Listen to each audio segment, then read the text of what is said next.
What is up YouTube, it's Kingfisher745, and in this video we're going to cover Jane Foster aka Thor in PvP. In this first video it's going to be kind of a preview of the All Hail the King episode and later videos to come. So for this first one we're just going to team her up with Electro. Now I do want to point out that we have both for custom ISO the fully charged and powered ISO 8 with maximum stacks of energy charge. And then we also have her custom AISO, the Accelerated Augmented ISO 8. This causes her level 2 Asgardian Strike to become a quick action. This one I feel like is a must-have, so if you only get one, you should definitely go for this one. Currently you can win them in the Spec Op or buy them in the store. I believe they cost 15 gold each. As for her other mechanics, well, first you see Charging Energy. That's because of her EISO, but she gathers energy, which is an increasing damage buff whenever an electric attack is used. Then she'll consume these charges when she attacks. They stack up to 3 times and increase damage by 10% for each stack, so up to 30%. Finally, her most interesting mechanic is Static Pull, chance to interrupt attacks made by enemies with static charge. So she can actually interrupt them and stop their attack. Now the thing is, because of all these passives, especially the charging energy portion, Electro is going to be a fantastic team up.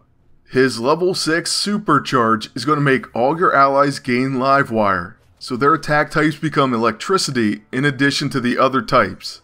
To be honest though, we're not really going to concentrate on that. For one, we placed Endemic on Surge instead, the other option of that multifunction. And although charging energy is nice, it's not like Thor is going to do any game-breaking damage, even with that buff. And that's if she even lives through this opening attack, which at this point is proving quite difficult. Well, it would be a pretty bad first look if she didn't. And it does appear as if... okay, she's going to hold on. So, on my agent's turn, we notice they're not preventing debuffs. So we're going to go ahead and use the Smothering Shadow to begin. We also do have the Staff of Storms, which is an AoE static charge, Intimidated and Opportunist. A great weapon to pair with Electro. However, in this case we're going to use the Blackest Void. We have to try to slow down the enemy's attack, or else Jane Foster at the very least is going to be knocked out. One other thing that's going on outside the game is my mouse is pretty much broken. It's making playing difficult, let alone the editing, recording, and so on. I guess it's like a mini game in itself. Alright, I'm definitely going to have to get a new mouse. But anyways, with Jane we are fortunately still alive, so we're going to use her level 2 as a quick action because of that augmented ISO 8. Star-Lord nearly takes her out, but she's still going to get another attack. And with that, we're going to use her home run. And hey, if Star-Lord wants to hit us, we're going to hit him back. By the way, we do have a crackling shield now, so that's one benefit from using her level 2.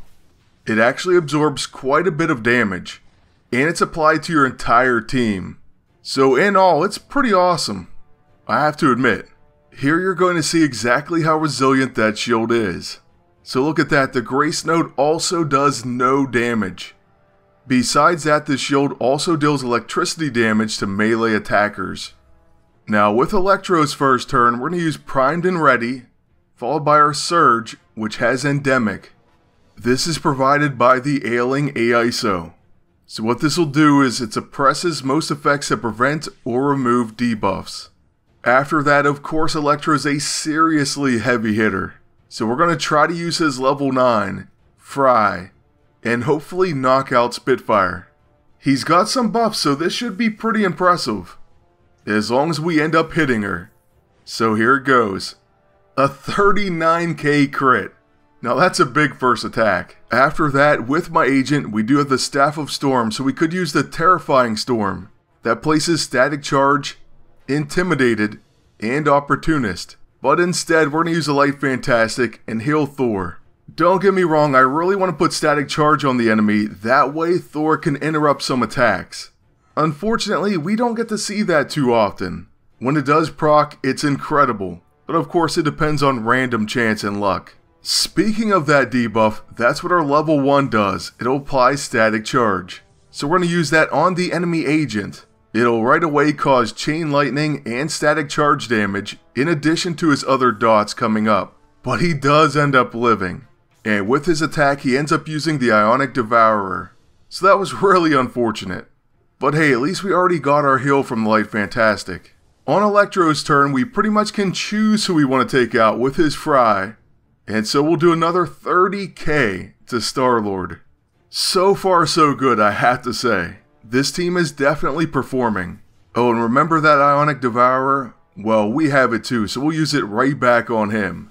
And then, we're not going to wait around, we're just going to use a home run and end this one. So a 13k finish for Jane. Not too bad. Now in this next match, we're going to be facing a similar team. But it's Psylocke and Spitfire. This team is pretty impressive depending on how they start the fight. It's of course quite scary. Fortunately, the AI begins with an attack run, which we'll take. Then they're going to use Fiery Fist on Electro. I guess at least it's not Thor, but we really do need Electro. And he gets devastated by a huge Cosmic Cardinal hit. Massive damage. But he manages to stay alive. So on my agent's turn, we're going to start with the Smothering Shadow. And then we're going to use the Blackest Void. First of all, by removing Mental Coordination, you're going to cause Psylocke to use that once again. So she won't be attacking you. That's the big benefit, but you also remove any buffs that Spitfire might have built up. Then lastly, Disoriented may cause them to attack each other, rather than finishing off Electro for example. But hey, at least he's going to get one turn no matter what happens, so we'll make it count. First by using Surge and getting our Endemic. And then we're going to use our level 9. We're just deciding who it's going to do the most damage on. And ultimately, we're going with the enemy agent. So there's 16k. Not a bad hit, not a finish though. On his turn, he's going to use the Dragon's Foot, which our agent will step up and protect. You're seeing how these teams, if they don't kill on their opening onslaught, it gets pretty difficult for them to finish you off. Electro's just sitting there on death's door. Also, my agent's going to get to go before Jane, and so we use a Terrifying Storm. It's a pretty long effect, but it is awesome. And it does very nice damage. In fact, it drops the enemy agent. This causes Fatal Finish, and so we knew Electro was going to be taken out. But in turn, Thor's going to finish Psylocke. Or well, somehow she manages to stay alive. But with our home run, we do 20k and knock Spitfire out. Almost a double finish for Jane. But we'll take that big hit kill anyways. All of that's going to bring us to our third and final match of this video. And I searched far and wide for a worthy team.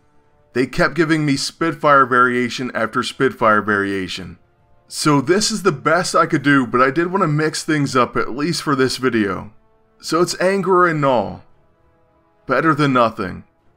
Now unfortunately at the very beginning our surge was stopped by mind control. That's pretty awful luck.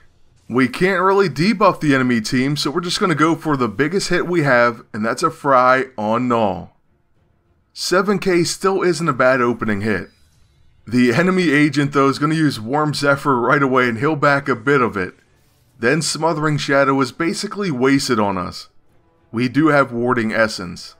Speaking of that, we're going to remove it right now from the enemy team with our Blackest Void, and now they can finally be debuffed. Unfortunately, Null's probably just put Despair on us, and he's going to be preemptively hitting us, but at least his Fatal Finish hurts him more than it hurts us. And then on Jane's turn, we're going to use her level 2, that's a quick action, for a pretty nice hit, followed by her level 9. Or on second thought, we're going to go for her level 6, something I don't think we've seen yet, and the animation on this one is absolutely epic. Not a ton of damage, but some pretty nice debuffs that hopefully will work out for us. Following a Soul Breaker, the enemy Angerer is going to be taking Absorb Energy, plus he'll also be hit with Arc Lightning. And by the way, that Arc Lightning can get really sick, depending on what type of character you're facing. AoE melee attackers will get absolutely ravaged sometimes. It'll just keep going off. proccing static charge and everything else. Think Spitfire and her attack run. It's not going to be pretty. Trust me. We'll try to have some of that in the next video because the fights where it happened in this one, they just weren't as good as the 3 I selected. Regardless though, I do hope we get to see an interrupt from Thor's passive, so we're going to use Terrifying Storm, making sure we have static charge on the enemies, and since it missed Null, I would really love to finish him off with a Fry. He of course will preemptively counter. That's really not a great thing though when we're going to cause some damage. He'll actually take some discharge damage. And well, the agent's going to step up and take the hit, so we finish her off. 21,000 damage is very respectable. Now, of course we have Despair, so there's really no reason to use our heals. And instead, we'll just go for the Ionic D. Null sets himself up to be knocked out because of that Absorb Energy. Regardless though, he'll go down to dots, even if he survives. And hey, things work out. Thor's definitely going to finish this fight. Maybe not directly, but she has a nice hit, and dots win out. So that's going to be it for our first look at her, but an All Hail the King episode is going to feature her and 3 different team-ups. And we'll have that for you early next week. I would say on Monday. There's still a lot more planned for this week, so make sure you tune in, like, comment, and subscribe. Then until next time, good luck, and take care.